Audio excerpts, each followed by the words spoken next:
Vejam só que inconveniente da parte dos fariseus com Jesus e os discípulos de Jesus. Jesus, como eles, fariseus e mestres da lei, também era um rabi, um mestre, que tinha os seus discípulos.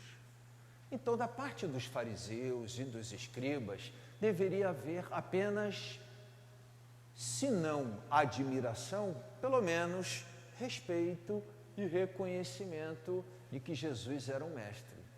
Mas a todo tempo, o que se estava ali era colocando uma armadilha, uma arapuca para Jesus, com a intenção de pegar Jesus em algum equívoco. Hoje, eles chamam a atenção de Jesus pelo seguinte: os discípulos de Jesus não jejuam, não obedecem às prescrições previstas lá pelos fariseus e pelos escribas, não princípios do núcleo duro, quer dizer, do centro dos 10 mandamentos, mas hábitos e costumes que estão na periferia. Jesus então responde a essa pergunta, que é de certa forma uma pergunta e de certa forma uma censura, né? Certas perguntas são censuras. Vamos supor, a esposa se aprontou toda para sair com o esposo. Aí ela chega na sala e ele diz assim: é com essa roupa que você vai? Não é só uma pergunta. Entende o que eu quero dizer? Como, por exemplo, às vezes a filha se arruma para sair, aí vamos supor que vai à igreja, aí quando ela aparece na sala você diz: tem certeza que essa roupa está boa para ir à igreja? Ou é quase... Então, na verdade, não se trata só de uma pergunta, todo mundo entende? É uma pergunta que por si só já traz consigo uma certa censura. E assim que Jesus é questionado e censurado pelos fariseus. Ué, os teus discípulos não fazem jejum? Como os discípulos de João, por exemplo, costumavam jejuar? Jesus responde o seguinte: olha, quando o noivo está com os convidados na festa de casamento, não é hora de fazer jejum. A gente para de comer uns 2 dias antes, para ir com a barriga bem vazia, estou brincando, né? Para comer bastante no casamento. Então a gente já chega lá no casamento assim, ó, se tremendo, que vai chegar lá no casamento, né? Brincadeiras à parte, quer dizer, no dia do casamento, na festa do casamento, não é a hora de fazer jejum, entendem direitinho? Jesus está dizendo assim, ó, o noivo está entre eles. Jesus fala dele, né? O noivo está entre eles. É a hora da festa. Dias virão em que o noivo será tirado do meio deles. E aí sim, haverá o momento, será a hora de fazer jejum. O que Jesus estava de alguma forma dizendo ali é: existe um tempo para cada coisa. E não era tempo, não era a hora do jejum. Mas Jesus aproveita a pergunta, questionamento e essa primeira resposta que ele dá, né, dizendo: olha, o Filho do Homem está entre eles. O Senhor, o Messias está entre eles. Então agora não é hora de jejum. Mas num dado momento será a hora de jejum. Jesus aproveita essa ocasião e apresenta 2 imagens muito interessantes. Jesus diz assim, ó: por acaso, se você rasga uma roupa velha na sua casa, você pega uma roupa nova e recorta a roupa nova para fazer um remendo na roupa velha? Jesus pergunta, né? E a resposta o próprio Jesus dá que não, porque você vai estragar uma roupa nova para emendar uma roupa velha? Não tem sentido. E Jesus também usa uma outra imagem, o recipiente que guarda o vinho, né? Jesus diz assim, ó: a gente coloca o vinho novo no recipiente que caiba o vinho novo, que suporte o vinho novo. E o vinho velho, a gente coloca num recipiente que caiba o vinho velho. Aqui Jesus está tratando de um tema tão importante que Santo Agostinho formula assim, ó, da seguinte forma: a graça de Deus precisa encontrar em nós uma natureza preparada para receber essa graça. Vamos supor, eu peço muito a Deus que Ele me dê a graça de ser uma pessoa de oração, de gostar de oração, mas a minha natureza é dada a rancor, a ressentimento, ou eu sou distraído, não consigo me concentrar. A graça de Deus até deseja cair, ficar guardada, né, como vinho bom dentro do recipiente, mas o recipiente não é capaz de guardar, porque a graça de Deus supõe uma natureza preparada para receber esta graça. Vocês se entendem? A graça de Deus, as virtudes espirituais, os dons espirituais, o dom da fé, o dom da esperança, o dom da caridade, supõem também virtudes humanas. As virtudes humanas são como que o recipiente, onde a graça de Deus vai ser derramada como vinho, bom vinho. Se o recipiente não é suficiente, se ele é rachado, se ele não suporta, não está preparado pela graça, ele não consegue reter, guardar a graça de Deus, entendem? Então, às vezes, da parte do nosso Deus, existe uma vontade, um desejo de derramar, de acumular de bênçãos a nossa vida, mas a nossa natureza não compreende, às vezes é distraída, às vezes está preocupada com outras questões, às vezes é dada alguns sentimentos que não combinam com a graça que está sendo derramada sobre. Assim como o terreno precisa ser preparadinho para receber a semente, da mesma forma, em nós, como recipientes para receber o vinho bom, o vinho novo, o vinho da graça de Deus, a natureza também precisa ser preparada. Entenderam? Essa é a proposta da reflexão de hoje, né? Santo Agostinho trabalhou muito isso no Tratado da Graça, numa obrazinha muito bonita chamada De Gratia. Nessa obra, Santo Agostinho diz que as virtudes humanas são essenciais para que a graça de Deus se estabeleça, se instale em nós. Por exemplo, como a graça de Deus vai se estabelecer, vai fazer morada numa pessoa mentirosa. A mentira é uma falta de virtude humana, depois ela acaba sendo também um vício espiritual, mas é um vício humano. Como a graça de Deus pode, por exemplo, se estabelecer e crescer num desonesto, num preguiçoso. E vocês se entendem? A proposta que está dita aí, na reflexão de Santo Agostinho, mas no texto, Jesus é natureza preparada. Precisamos preparar. A primeira leitura de hoje, Paulo, à comunidade de Corinto, que gostava muito de brigar, né? Eu sou de Paulo, eu sou de Cefas, eu sou de Apolo. Esses dias a gente vem refletindo sobre isso. Então eles tinham muito desentendimentos por causa de partidarismos. Há 2 dias atrás a gente, numa das homilias, tratou disso aí, né? Da comunidade de Corinto. Eu sou de Paulo, o outro diz, eu sou de Cefas, o outro diz, eu sou de Apolo. E aí Paulo deu lá uma cortada firme, dizendo, todos nós somos de Cristo, porque Paulo, Apolo, Cefas é de Cristo, Cristo é de Deus. Não importa quem jogou a semente, quem regou e quem colheu, importa é quem faz a semente crescer, é quem acompanha o crescimento. Então Paulo dá aquela puxadinha firme na comunidade, exatamente chamando a atenção para esse chão que precisa ser preparado, né? Um chão de abertura, um ambiente de abertura em nós pessoalmente e nas comunidades das quais fazemos parte. Então existe aí um grande convite, um convite assim a prepararmos natureza, trabalharmos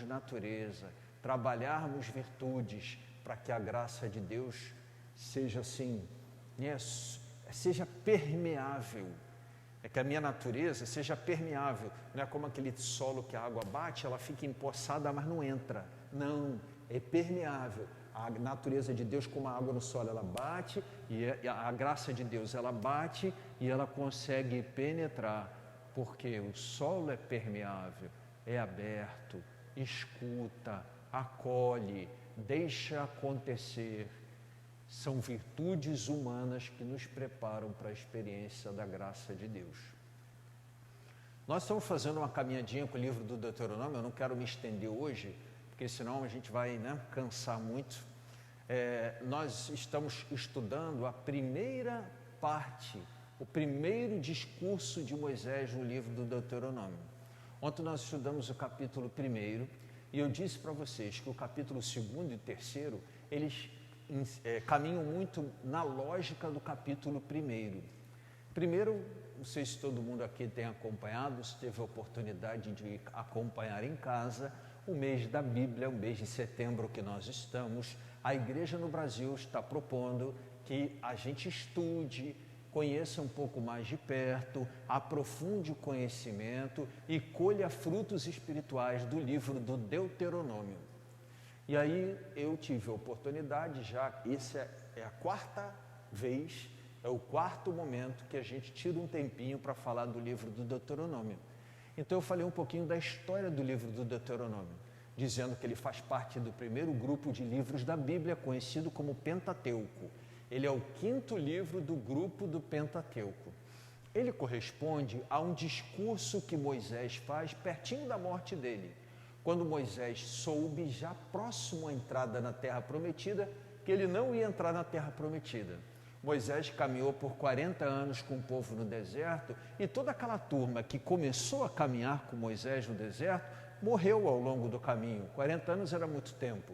Então, o que Moisés tinha diante dele era uma população de israelitas muito jovens, muito jovens. E a preocupação de Moisés eu não vou entrar com eles na Terra Prometida. Será que essa turma vai guardar nossas tradições, a experiência de Deus que nós fizemos no Egito, na travessia do mar, todo o caminho que a gente fez nesses 40 anos no deserto? Será que eles vão ter isso presente? Será que isso está firme no coração deles? Será que eles terão condição de caminhar sem alguém que tenha sido, assim, testemunha de tudo aquilo que aconteceu e possa lembrá-los a todo momento disso? Então, Moisés compõe um grande discurso no alto do monte, já avistando a Terra Prometida. E esse discurso é dirigido aos mais jovens. O discurso de Moisés, ele é dividido em 3 discursos, mas a gente divide em geral em 4 grandes partes, e nós estamos estudando o primeiro discurso, que vai do capítulo 1 até o capítulo 4. Só um minutinho para eu tomar uma aguinha.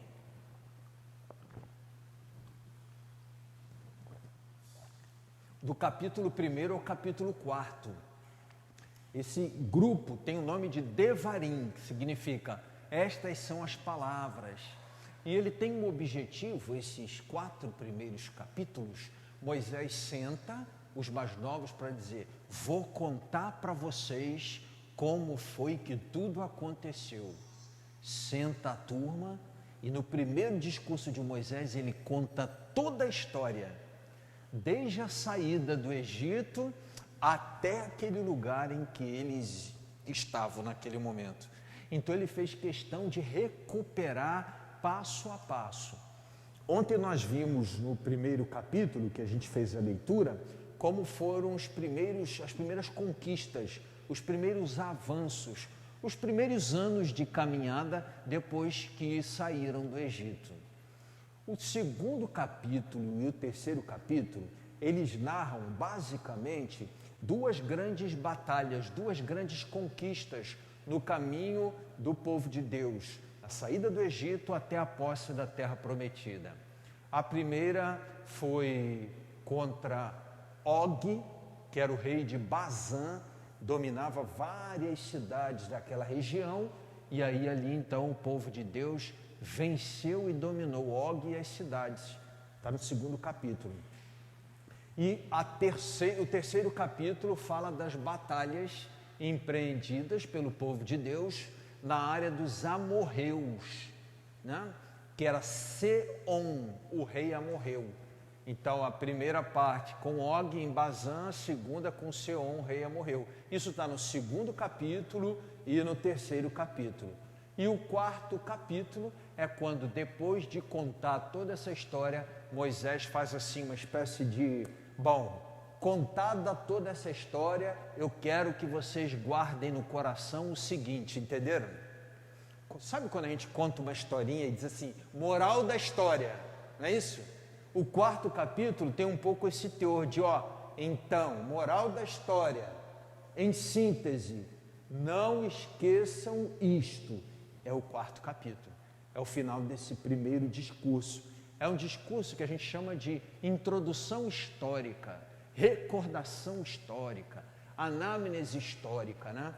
Então, por exemplo, o primeiro versículo do capítulo 4 é assim, e agora, ó Israel, ouve, Shema, ouve as leis e os preceitos que hoje vou ensinar-vos. Coloque-os em prática para que vivais e entreis na posse da terra prometida que o Senhor Deus de vossos pais vos dá. Então Moisés vai recordar os mandamentos, os 10 mandamentos. Depois de contar toda a história para chegar até ali, ele então reafirma os mandamentos. Em síntese, assim, desses mandamentos, Moisés insiste muito na idolatria, porque esse foi um problema que o povo de Deus teve no caminho. Lembra que construíram um bezerro de ouro? Lembram disso? Esse foi um grande problema na relação de Deus com o povo no caminho, a construção do bezerro de ouro. Então Moisés insiste muito na idolatria, não trocar o amor do nosso Deus por um Deus qualquer, por um falso Deus, por um bezerro de ouro, coisas desse tipo, né? Então, em síntese, todo o capítulo 4 é uma espécie de recordação, moral da história, depois de contar toda a história. E Moisés adverte e chama atenção, sobretudo, para a idolatria. Eu entendo a preocupação de Moisés. Por quê? Porque os judeus eram, os israelitas, o único povo daquela região que era monoteísta, acreditava em um único Deus. Todos os outros povos com os quais Israel teve contato eram politeístas, adoravam diversos deuses, deuses da fecundidade, deuses da riqueza, E isso era um desafio para a fé. Então Moisés já estava preparando para o que eles iam encontrar lá. Vocês vão encontrar muitos desafios no que diz respeito à idolatria. Mantenham firme a fé no Deus uno e único. De alguma forma, Moisés então reconta toda a história exatamente para que ela sirva como uma espécie de remédio contra a idolatria. Olha, Deus fez tudo isso por nós. Não troquem Deus por qualquer bobagemzinha, por qualquer coisa pouca, por qualquer coisa pequena. Tem um trechinho lá na frente que tem uma imagem bonita que fala assim, que Deus é um Deus ciumento. Acho bacana isso, né? Vamos dizer que Moisés diz, não troquem o Senhor por outro Deus, porque o nosso Deus é um Deus ciumento. E ele fez uma aliança conosco e disse, serei o vosso Deus, vós sereis o meu povo. Então, não quebrem essa aliança, porque o Deus de Israel é ciumento. Eu acho bonita essa imagem. Claro que não é aquele ciúme doido, tipo, cheirando, olhando a roupa, fio de cabelo, não é desse ciúme que eu estou falando não, né? Eu estou falando daquele ciúme, né, de cioso, de quem ama o seu povo e quer ser amado pelo seu povo. Então, essa imagem que Moisés mostra ali. Não sei se eu vou passar um pouquinho, se eu achar, é possível que são 40 e tantos versículos.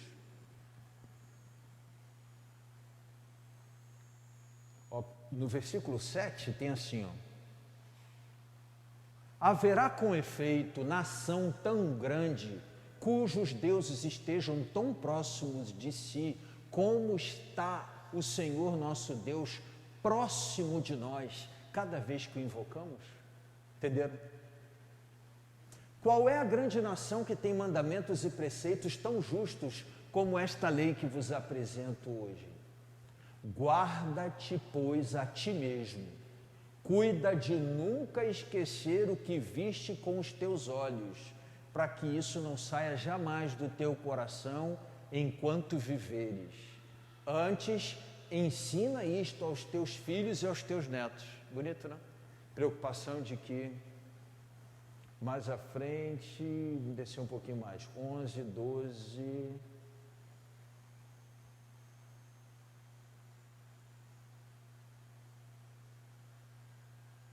Deixa eu ver se eu acho ali o que eu quero achar.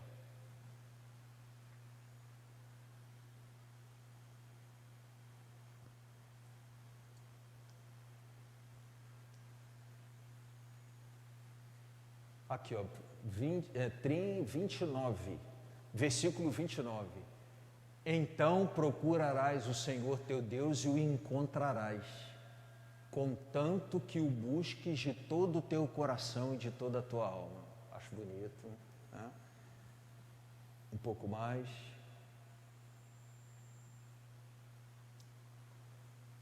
33. Houve porventura um povo como tu que tem ouvido a voz de Deus falando no meio do fogo sem perder a vida? A sarça ardente, né? O Senhor falando com Moisés da sarça ardente. Desceu um pouco.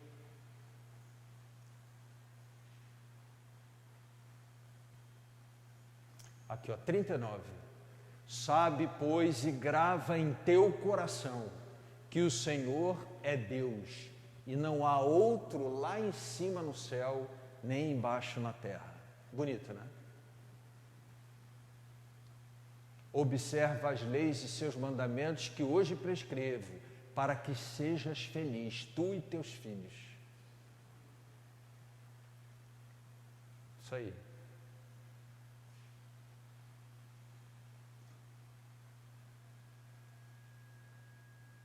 Muito bem. Acho que deu. Foi bacana direitinho.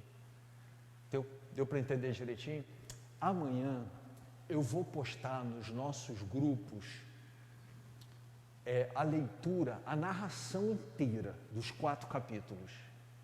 Vou colocar capítulo 1, eu vou botar o link. Quem quiser ouvir o capítulo todo, na voz do Cid Moreira, vou botar. O pessoal antigo lembra do Cid Moreira, né? O pessoal mais novo não lembra. Que aí tem o 1º capítulo, o 2º capítulo, o 3º capítulo e o 4º capítulo. Às vezes a gente está fazendo uma comida, varrendo uma casa, ajeitando alguma coisa, ou está no ônibus, ou está, né? E aí a gente bota um fonezinho e escuta, e aí vai relembrando aquilo que nós falamos sobre esse primeiro bloco aí, dos 4 primeiros capítulos do livro do Deuteronômio. Agradeço a paciência de vocês, para a gente ficar um tempinho mais aqui, né? Na semana que vem nós vamos estudar o 2º bloco, né? Estudamos hoje, essa semana, 1ª do mês de setembro, o 1º bloco, que é o primeiro sermão de Moisés. Aí amanhã, semana que vem, vamos estudar o 2º sermão. Vamos acompanhar com alegria nossa procissão e o nosso canto das ofertas.